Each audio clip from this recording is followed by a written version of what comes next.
In the stark white geometry of the Imperial Security Bureau conference room, where the table is round but the hostility is pointed, Dedra Meero and Lieutenant Blevin stand silently, arms crossed, two functionaries scowling across a gulf of professional resentment, waiting for their superior to bid them speak. The enemy this scene suggests is not some scruffy rebel on a forgotten moon, it is the rival across the table who threatens your portfolio. The immediate crisis is a Starpath unit recovered on Ferrix, but the real argument is about office turf. Blevin, the embodiment of the bureaucratic traditionalist, frames Meero's strategic curiosity as brazen self-promotion. She's merely overreaching to increase the size of her portfolio. This is the core dysfunction of the ISB. Efficiency and ambition are immediately pathologized as careerism. Here's something I didn't realize until writing this. You may well be ahead of me on this one. The ISB is not a general intelligence operation.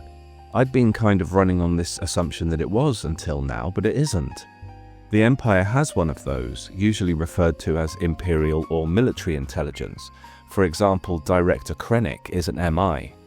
The ISB is an internal security department which only monitors threats to the Empire from inside the Empire, including citizens considered its property, like those of Ferrix. Their role is surveillance. They monitor, they collect data, they process reports. They obviously can, with some effort, though that changes, access and get oversight on tactical power from enforcement and military divisions when they notice a threat. But they exist to measure compliance KPIs. They're a giant corporate HR department with the power to end your life. Actually, that's just a normal HR department. What they definitely aren't meant to be doing is monitoring the galaxy generally for rebel threats. That's like someone from MI5 or the FBI doing MI6 or CIA work. Dedra thinks the fact that she's responsible for the shipyards where the items go missing gives her jurisdiction, and that's probably true to an extent, but the ISB doesn't operate with the flexibility that enforcement or military intelligence do. So without specifics, Partagaz has no process to follow and it's pointless to raise it. It's not what they do. Gut feel isn't a thing in the ISB, and if it was, maybe they'd be called the IBS. Dedra has targets to hit, people to oppress, she has a job to do, and this isn't it. Even if she came across evidence of something, she'd merely have to write a report for MI, who would then take the jurisdiction from her to deal with it. Partagaz isn't saying this isn't serious. If it's true, he just lacks the ability to act until it's true. He tells Dedra to tell him when it becomes verifiable, not if, so he's not dismissing it outright. He's not even telling her not to monitor it anymore, but she needs to be prioritizing her reports. Blevin has his in, and business as usual first. Whether Dedra's sex specifically is an issue for Blevin is undefined. Partagaz may be referring to her being from enforcement, which sounds blue-collar, she was a cop, rather than from the Imperial Navy Old Boys Club that usually land these ISB roles because they went to the right private academy. But either way, this is absolutely framed as sexism and will be familiar to a lot of women in the business world. Partagaz specifically points out she's part of a diversity drive in the ISB. For Dedra to succeed, she must not rock the boat. She must stay quiet and not pick fights with the old school men. She must remain tucked away. The fact that she's ambitious is repeatedly used by Blevin as a critique.